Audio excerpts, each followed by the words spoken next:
there. All right. Hi. Get back here. Don't let him off the hook yet. My name's Jeff. I'm the naturalist here at the park. This afternoon we continue in our series of reenactments that we have. Actually, this one wraps up the event a little distances. This afternoon we're going to be doing a tactical skirmish on the Eastern Front.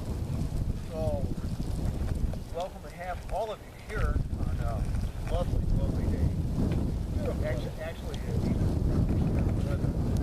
this is a series of military reenactments that the park does through the warfare.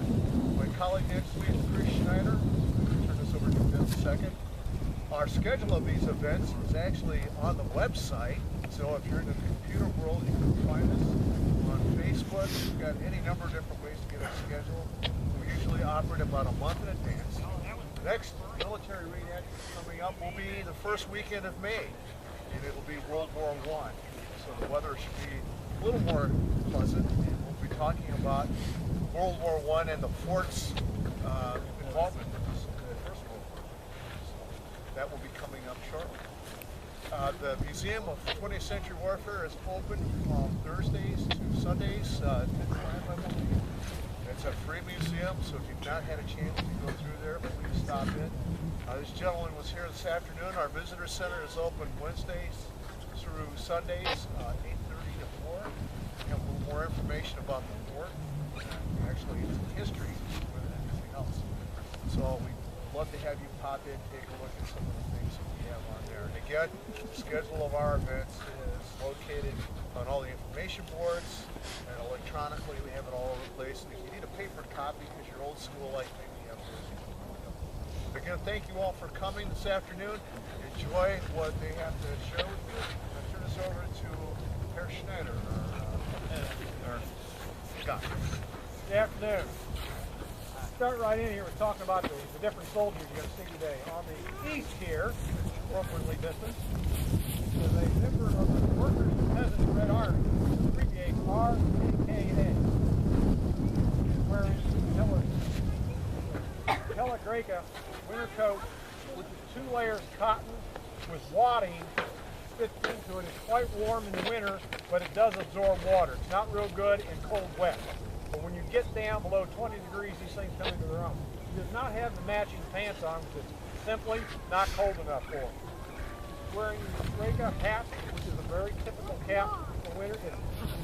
You'll see these kind of caps all over the place. Very efficient cold weather. He's armed with the model 1891-30 Mosin Nagant rifle, which is the oldest of the service rifles in use during World War II, having been adopted in 1891, first used in 1893, used all through the First World War.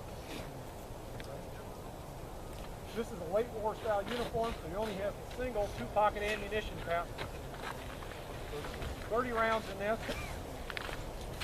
This little pouch right here carries 3 F1 type hand grenades. I wonder what an F1 looks like. We have one up in the museum in the library on display. He also has a canteen. An army is a portable city. If you don't have it on you, you don't have it. On the west here, dressed as a member of the Waffen-SS, and the Waffen-SS is not part of the German military. It's called the Wehrmacht, which consisted of Das Heer of the Army, the Luftwaffe of the Air Force, the Kriegsmarine, the Navy. They were under operational control by order of Adolf Hitler. They were an army separate from an army of political parties, literally. He wears the Tarnjack, which is very distinctive and still recognized in Europe to this day, being distinctively SS. They were the first uniformed military force to issue camouflage clothing. He has 2 style hand grenade or stick hand grenades stuck in his belt. Note that because of the size, you can't carry that many of them. What you don't see is the little egg grenades or iron hand grenade. Again, we have one on display up in the library. You carry them in your pockets when they're out of sight. So you may be carrying as many as a dozen hand grenades, but only these are seen. The ammunition pouches here, the model 1911 mounted pouches, were originally designed for the old Gewehr 98, the big long rifle that carries 90 rounds of ammunition, 45 in each pouch. This is what they call a bread bag, and it literally does carry your red rations, and which usually consists of a partial loaf of bread, an iron ration, and a metal can, which is why they call it iron. Then you had a little dish inside that's called a fat container. That could have butter, peanut butter, jelly, marmalade, things like that in it. That was your typical dish ration to carry through the day. You only saw your field kitchen once, while it was dark. You couldn't wait till it was dark the next day, if you were lucky, for the kitchen to show back up.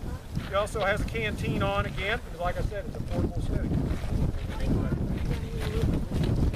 He's on with the carbine 98K.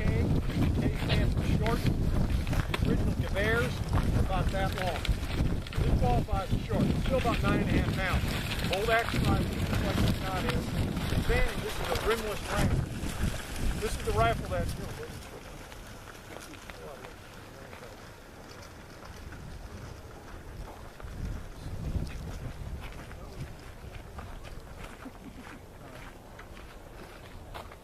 Paul Mauser, when he invented this weapon, was trying to come up with a really fast way to reload. Because up to this point, you had to reload one round at a time. This little strip on there, a lobby stripe, a loading strip, allows it to be put into the rifle. Go ahead, demonstrate. Oh, you already loaded. You would set it in the slot in the back of the magazine, put your thumb on top, all 5 rounds down inside. The other advantage is that it fires 3 rounds. In the previous design, you couldn't fire all 5 rounds before you reload the rifle. This one, I just put 2 more rounds on top of the next 5 rounds.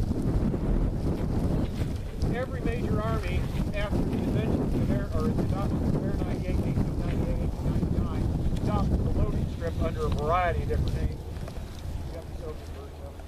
Okay. Because even the most seen the guns have, but they don't work quite as well as the German ones did, because they use the rims around.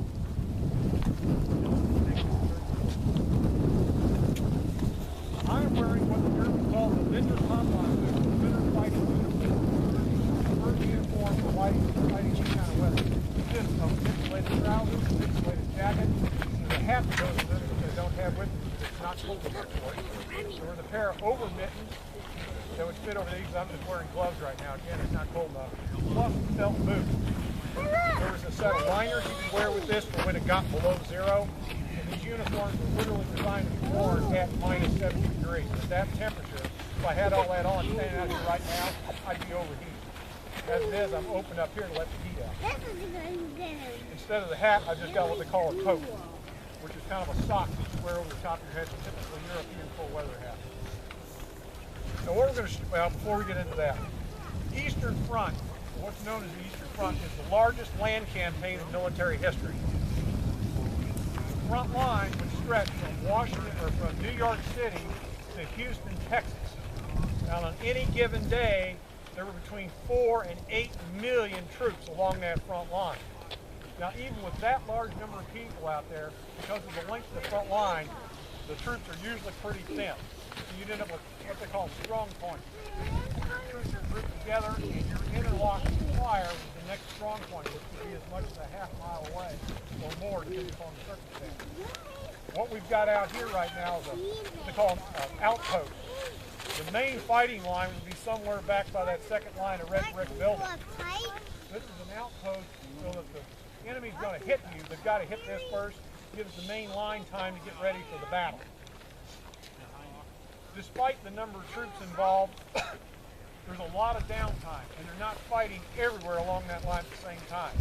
You have a lot of what they call patrol action. Just small groups, anything 2 to 25 guys sent out to find out what the other side's doing.